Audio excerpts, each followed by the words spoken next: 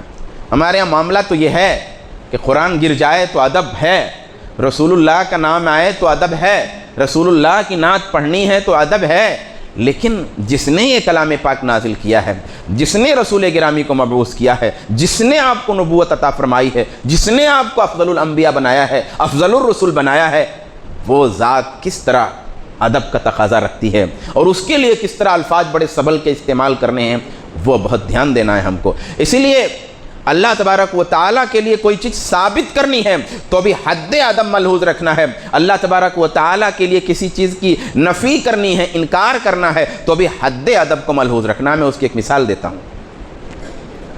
مثال کے طور پہ اللہ تبارک و تعالیٰ کے لیے ہاتھ کا لفظ آیا ہے، ہم وہ استعمال کریں گے۔ اللہ تبارک و تعالیٰ کے لیے ساق کا لفظ آیا ہے، ہم وہ استعمال کریں گے، لیکن اللہ تبارک و تعالیٰ کے لیے جسم کا لفظ نہیں آیا ہے۔ حد ادب یہ ہے کہ جسم کا لفظ ہم استعمال نہیں کریں گے جب ثابت ہوگا، جب اس بات کریں گے۔ ایسے ہی نفی جب کریں گے تو جن باتوں کی نفی اللہ تبارک و تعالیٰ نے کی ہے ان کی نفی کریں گے، یا جب ضرورت داعی ہو تب نفی کریں گے، لیکن بغیر ضرورت کے نفی نہیں کریں گے۔ جیسے یہ نہیں کہیں گے اللہ مٹی نہیں ہے، یہ نہیں کہیں گے اللہ انسان نہیں ہے، اللہ حیوان نہیں ہے، اللہ جوہر نہیں ہے، اللہ فلاں نہیں ہے، اللہ فلاں نہیں، اگرچہ نہیں ہے لیکن کہیں گے نہیں۔ کیوں؟ میں ایک مثال سے سمجھاتا ہوں۔ ایک بادشاہ ہے، ایک وزیر ہے، ایک عالم دین ہے، ایک شیخ ہے، ایک محترم شخصیت ہے، آپ نے اس کی تعریف کرنی ہے۔ جب تک آپ نے کہا کہ یہ بڑے ذی علم ہیں، بڑی شان والے ہیں، گہرے علم والے ہیں، یہ تقوی والے ہیں، یہ ملنسار ہیں، یہ صاحب شرف ہیں، یہ صاحب مروت ہیں، یہ خاندانی شخصیت ہیں، یہ بڑی علمی شخصیت ہیں، تب تک تو ٹھیک تھا۔ لیکن جب آپ نے کہا یہ جاہل نہیں ہیں، یہ چور نہیں ہیں، یہ بدماش نہیں ہیں، یہ چغل خور نہیں ہیں، یہ زانی نہیں ہیں، تو سب کچھ نہیں ہے، لیکن پھر کیا ایسے ہی تعریف کی جاتی ہے؟ وہ سب کچھ نہیں ہے، وہ زانی بھی نہیں ہے، وہ چور بھی نہیں ہے، وہ چغل خور بھی نہیں ہے، وہ جاہل بھی نہیں ہے، وہ حیوان اور جانور بھی نہیں، سب کچھ نہیں ہے، لیکن تعریف کا یہ انداز حد ادب کے مخالف ہے۔ اس لیے جب ذات باری پہ گفتگو کرنی ہو، چاہے اس بات میں گفتگو کرنی ہو، چاہے نفی میں گفتگو کرنی ہو، شریعت نے جو حدود بتائی ہیں، شریعت نے جو قیود بتائے ہیں، شریعت نے جو پابندیاں لگائی ہیں، شریعت نے ادب کا جو گھیرا باندھا ہوا ہے، ادب کے اس احاطے سے مجال ہے، ہمیں باہر نہیں ہونا چاہیے۔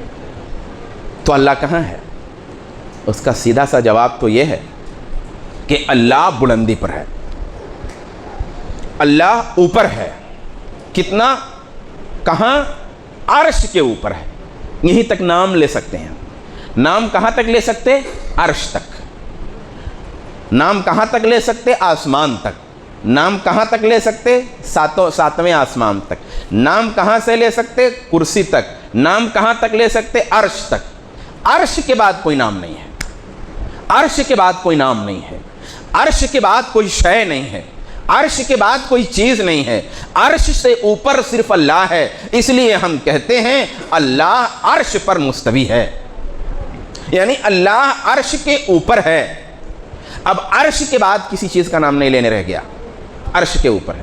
اللہ عرش کے اوپر ہے، اس کا مطلب یہ نہیں ہوتا ہے اللہ عرش پر بیٹھا ہے، اللہ عرش پر کھڑا ہے، اللہ فلاں ہے، اللہ ڈھکا ہے، یہ سب تعبیرات نہیں ہیں۔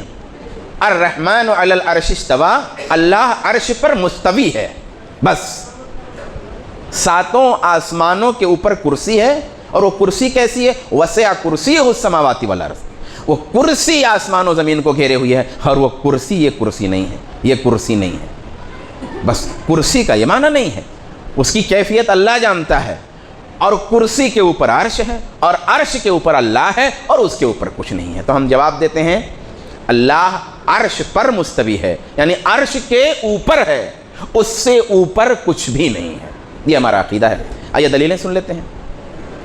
بہت سیدھا سا مسئلہ ہے، یعنی کوئی ایسا پیچیدہ عنوان نہیں ہے، اور اگر لوگوں نے پیچیدگی پیدا بھی کر دی ہے تو میں بہت سمپل راستے سے آپ کو لے کے چلوں گا، کسی فلسفہ کے راستے سے نہیں، کسی منطق کے راستے سے نہیں، اسی فطرت کے راستے سے جو ہر دل کی آواز ہے، ہر زبان کی پکار ہے، ہر آنکھ کا نور ہے، وہی اَأَمِنْتُمْ مَنْ فِي السَّمَاءِ أَنْ يَخْسِفَ بِكُمُ الْأَرْضَ فَإِذَا هِيَ تَمُورُ۔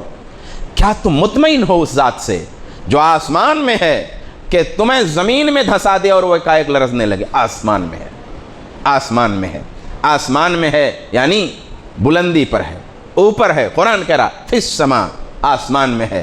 یخافون ربہم من فوقہم ویفعلون ما یؤمرون, کہ وہ لوگ اپنے رب سے ڈرتے ہیں من فوقہم, ان کے اوپر سے.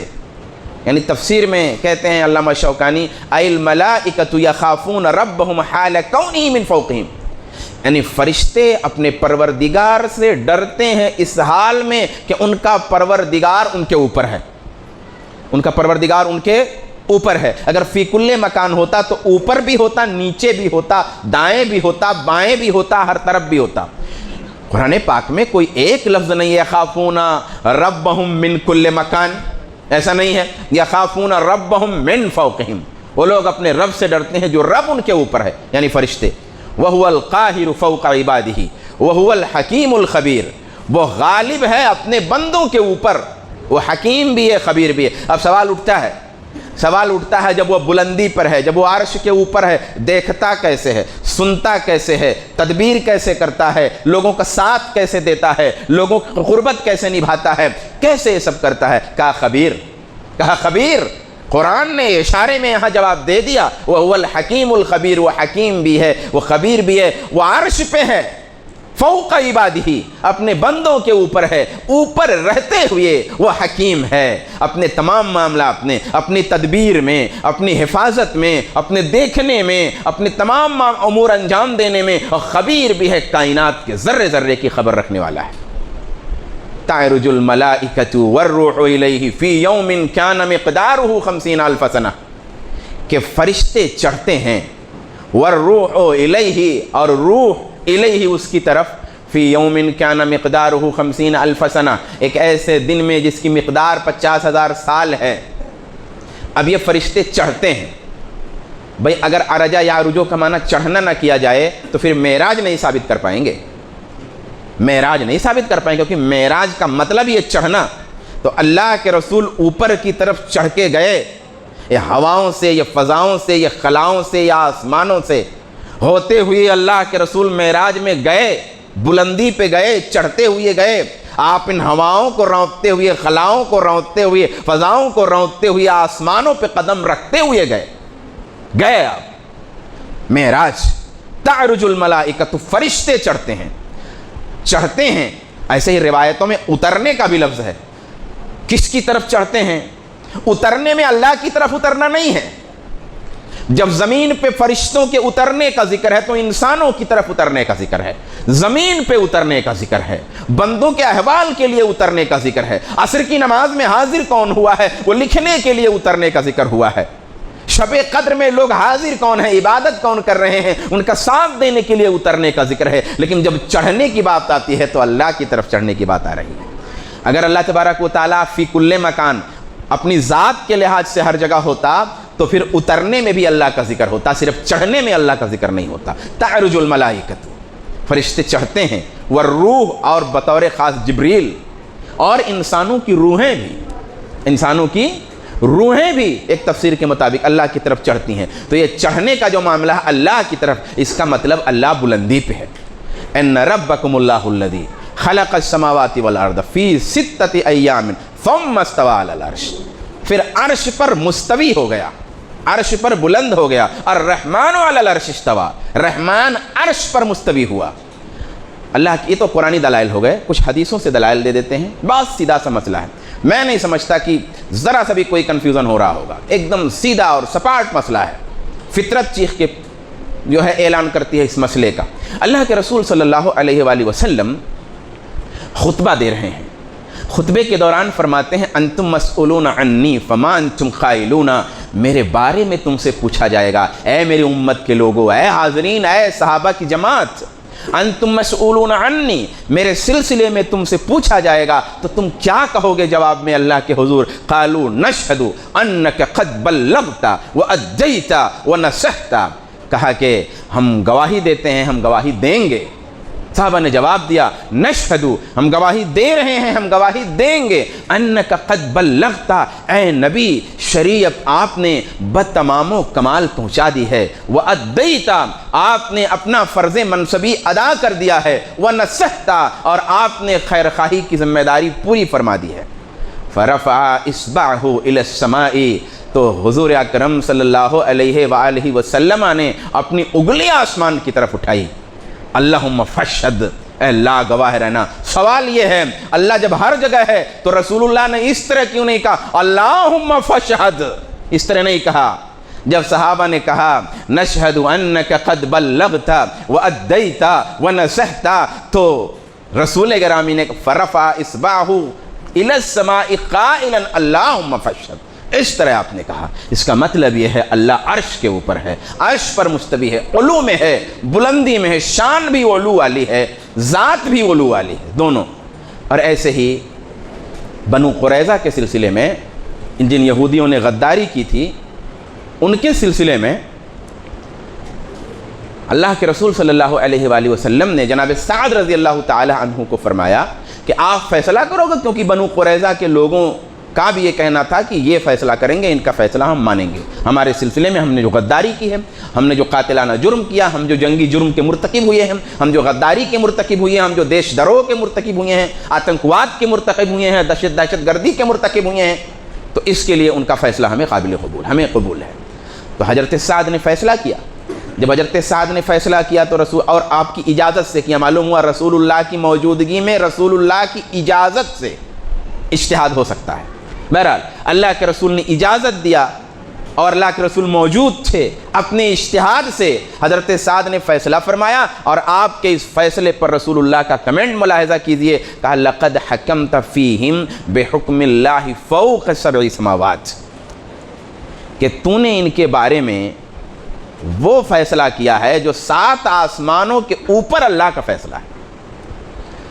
تو 7 آسمانوں کے اوپر کہا، کبھی زمینوں کے نیچے بھی کہا، کبھی فی کل مکان بھی کہا، کبھی کوئی اور جگہ کا بھی نام لیا، نہیں لیا۔ اور مشہور زمانہ روایت ہے، ایک لوڈی کے ساتھ غلطی ہو گئی صحابی کی، پچھتائے، سوچا آزاد کر دوں، نبی کریم کے پاس لے کے آئے، اللہ کے رسول ایسا ہو گیا ہے، میں اسے آزاد کرنا چاہتا ہوں۔ اللہ کے رسول نے اس کا امتحان لیا، کہا این اللہ، لوڈی سے پوچھا این اللہ، اللہ کی روایتوں میں اور کچھ سارے الفاظ ہیں لیکن میں دیکھ نہیں سکا کہ ان کی تحقیق کیا، بھئی یہ روایت تو صحیح ہے، این اللہ، اللہ کہاں ہے؟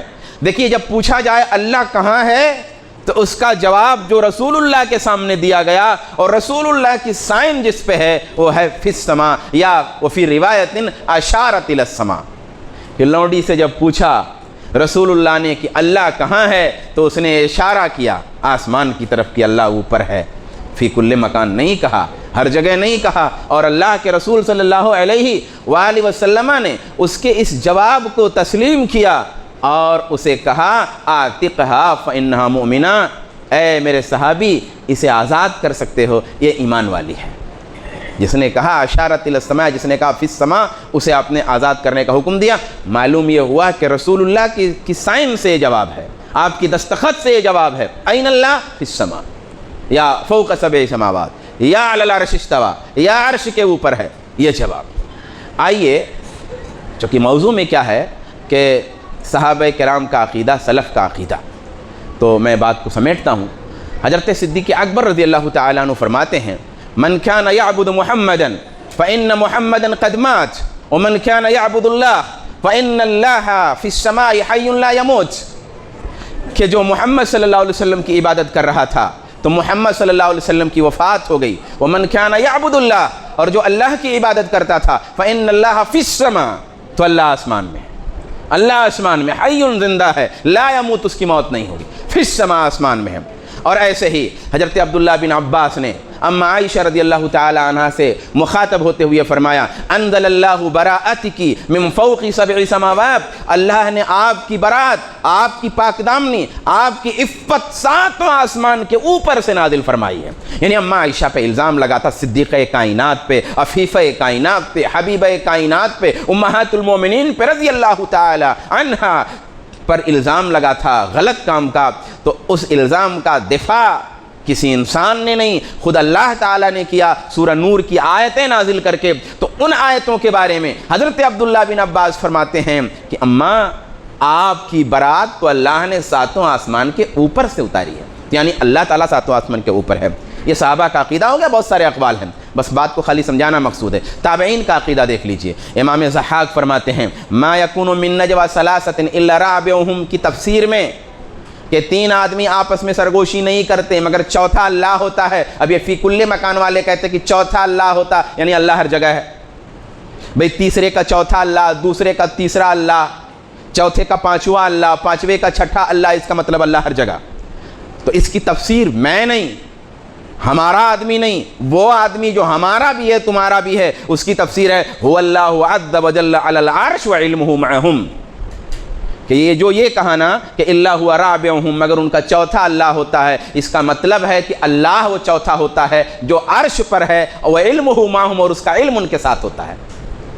3 کا چوتھا اللہ ہے، یعنی اللہ کا علم ان کے ساتھ ہے، اللہ کی ذات آسمانوں کے اوپر ہے۔ تفسیر بیان فرمائی امام سلیمان تیمی کہتے ہیں لو سألت این اللہ، اگر آپ پوچھو کہ اللہ کہاں ہے، لقلت فی السماء، تو میں جواب دوں گا آسمان میں۔ یہ تابعین کا عقیدہ، آئیے ائمہ کرام کا عقیدہ بھی دیکھ لیتے ہیں۔ مقاتل بن حیان فرماتے ہیں ہوا علی العرش وعلمہ معہم، وہ عرش پر ہے، اس کا علم ان کے ساتھ ہے۔ عبداللہ بن مبارک فرماتے ہیں علی السماء السابعۃ علی عرشہ، 7ویں آسمان پر اپنے عرش کے اوپر، بائن من خلقہ، اپنی مخلوق سے الگ، اپنی مخلوق سے جدا ہے۔ مالک ابن انس فرماتے ہیں اللہ عز وجل فی السماء، اللہ عز وجل آسمان میں ہے، وعلمہ فی کل مکان، اور اس کا علم ہر جگہ ہے، لا یخلو من علمہ مکان، کوئی جگہ اس کے علم سے خالی نہیں ہے۔ یہ صحابہ کا عقیدہ ہے، یہ تابعین کا عقیدہ ہے، یہ ائمہ کا عقیدہ ہے۔ اب میں گفتگو کے آخری حصے کی طرف چلتا ہوں۔ قرآن سے دلیل دیا میں نے، حدیث سے دلیل دیا میں نے، صحابہ کے اقوال سے دلیل دیا میں نے، تابعین کے اقوال سے دلیل دیا میں نے، ائمہ کرام کے اقوال سے دلیل دیا میں نے۔ اتنے دلائل سے بات واضح ہو جانی چاہیے۔ اب جو ہے ہم ذرا سا فطرت کی ایک دلیل دیتے ہیں اور اس کے بعد ہم خاتمے کی طرف چلتے ہیں۔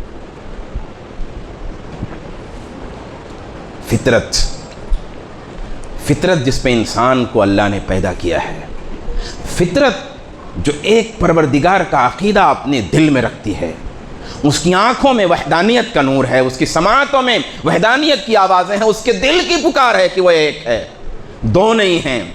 کائنات کے سارے مذاہب اپنے آخر میں وہ وحدانیت کے معتقد ہیں، ہر کوئی ایک کا عقیدہ رکھتا ہے۔ جس طرح ایک کا عقیدہ رکھتا ہے اسی طرح یہ عقیدہ بھی رکھتا ہے کہ اللہ تبارک و تعالی عرش کے اوپر ہے، مصیبت آئی ہوئی ہے، پریشانی آئی ہوئی ہے، بندہ دنیا کا ستایا ہوا ہے، رشتوں کا مارا ہوا ہے، غموں نے اسے الجھا کے رکھ دیا ہے، دکھوں نے اسے نحیف و نزار کر کے رکھ دیا ہے۔ بندہ اللہ کے حضور میں مسجد میں آیا ہوا ہے، اس کے آنسو بہ رہے ہیں، دل غمگین ہے، پورا سراپا اللہ تبارک و تعالیٰ کے وجود، اس کے علم اور اس کے قدرت کے احساسات سے بھرا ہوا ہے۔ وہ اب کسی ظالم کی شکایت کسی عالی جناب میں کرنے جا رہا ہے، کسی ذلیل کی شکایت کسی عزت دار کے ہاں کرنے جا رہا ہے، کسی بے کس کی شکایت کسی طاقت والے کے سامنے کرنا جا رہا ہے، کسی محتاج کی شکایت کسی صمد اور ذات بے نیاز کے حضور اور اس کی بارگاہ اور اس کے دربار عالیہ میں کرنے جا رہا ہے۔ اپنے ہاتھوں کو بلند کرتا ہے، یا اللہ، اللہم اللہم اللہم۔ یہ کیا ہے؟ یہ فطرت کی پکار ہے۔ وہ اہل حدیث ہو، وہ دیوبندی ہو، وہ بریلوی ہو، وہ بدعتی ہو، وہ جہمی ہو، وہ معتزلی ہو، دعا میں ہاتھ یوں نہیں ہوتے، دعا میں ہاتھ یوں نہیں ہوتے، دعا میں ہاتھ یوں نہیں ہوتے۔ دعا کے لیے ہاتھ، دل کی آواز ہوتی ہے، ہاتھ اوپر کی طرف اٹھتے چلے جاتے ہیں۔ مصائب میں جب الجھتے ہیں، سیدھا راستہ اللہ تبارک و تعالیٰ کی بلندی کا ملتا ہے۔ بے کسی میں، بے چینی میں، خون کا فشار جب دل کی طرف اٹھتا ہے تو اوپر کی طرف اٹھتا ہے، ایک پروردگار کی بات آتی ہے، انگلی آسمان کی طرف جاتی ہے۔ ہمارے سجدوں میں جس قدر ہم جھک گھستے جاتے ہیں، جتنا ہی ہم زمین کی طرف سمٹتے جاتے ہیں، جس طرح ہم اپنی پیشانی اللہ کے حضور میں رکھتے جاتے ہیں، اللہ کی تجلیات کی طرف ہمارا احساس بلند ہوتا جاتا ہے۔ ہماری پیشانی سجدے میں ہوتی ہے، ہمارے خیالات عرش کا طواف کر رہے ہوتے ہیں، ہماری جبین حضور رب میں خم ہوا کرتی ہے، اور ہمارا سارا شعور، ہمارا سارا وجدان، ہماری روح کی ساری طاقتیں، ہمارے رگ و ریشے میں چلنے والے لہو کی ہر رفتار عرش الہی کے قریب پہنچی ہوئی ہے۔ دعاؤں کی ہر دھڑکن اور ہر آواز اللہ تبارک و تعالیٰ کی جناب نے بلندی کی طرف سفر کر رہی ہے۔ یہ فطرت دعاؤں کی پکار رہی ہے، یہ فطرت سجدوں کی پکار رہی ہے، یہ دھڑکن دل کی پکار رہی ہے، یہ ہاتھوں کے اشارے اور ان کا ارتعاش اور ان کی لرزش پکار رہی ہے کہ اللہ آسمان پہ ہے۔ کوئی دلیل نہ ہو، کوئی آیت نہ ہو، کوئی حدیث نہ ہو، کسی کا قول نہ ہو، تب بھی انسان کی فطرت یہ پکارتی ہے کہ وہ اوپر ہے۔ اب آئیے آخر میں ایک دو شبہ بیان کر کے میں بات ختم کرتا ہوں۔ ہمارے مقرر حضرات بھی تشریف لا چکے ہیں، مجھے بھی دور جانا ہے۔ دو شبہات میں پیش کر دیتا ہوں اور باقی شبہات کو انہیں پر قیاس کر لیجئے گا۔ ایک شبہ ہے کہ وَهُوَ مَعَكُمْ أَيْنَمَا كُنْتُمْ وَاللَّهُ بِمَا تَعْمَلُونَ بَصِيرٌ، کہ تم جہاں بھی رہو وہ تمہارے ساتھ ہوتا ہے، تم جہاں بھی رہو وہ تمہارے ساتھ ہوتا ہے۔ اب سوال یہ ہے کہ جو جہاں بھی رہو تمہارے ساتھ ہوتا ہے، اس کا مطلب کیا ہے؟ تو اس کا مطلب یہ ہے کہ وہ اپنے علم کے لحاظ سے تمہارے ساتھ ہوتا ہے۔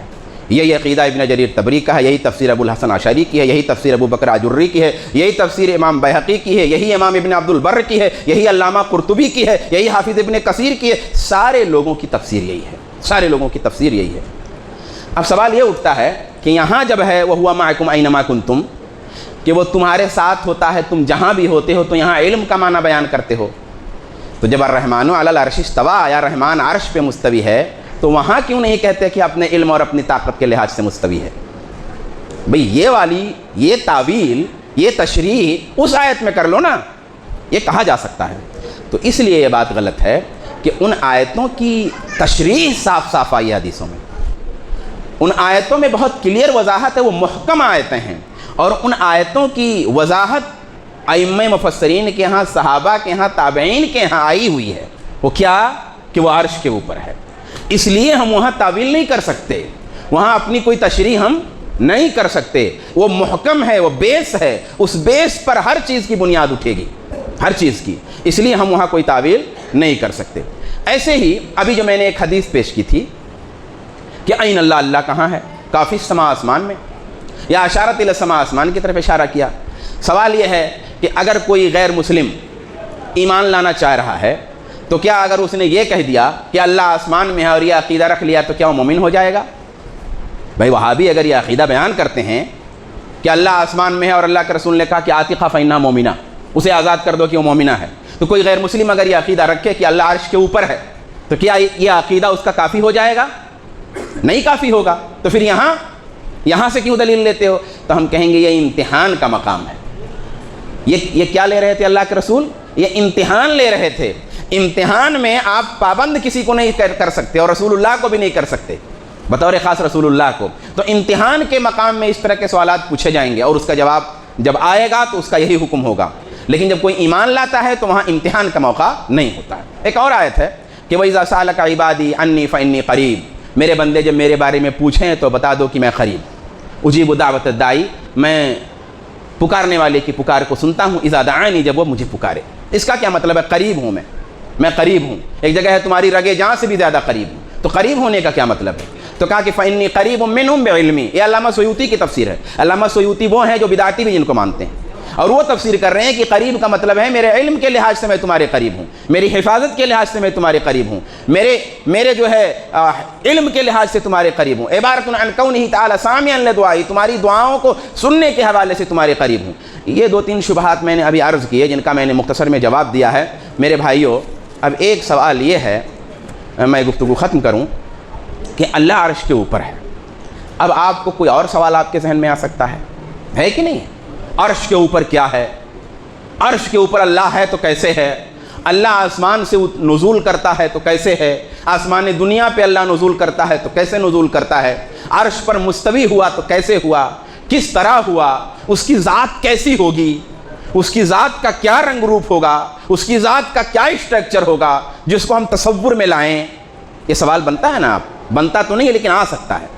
تو اس کا جواب میں ایک کر کے بات ختم کروں گا کہ دیکھیے ہماری نگاہوں کی ایک حد ہے.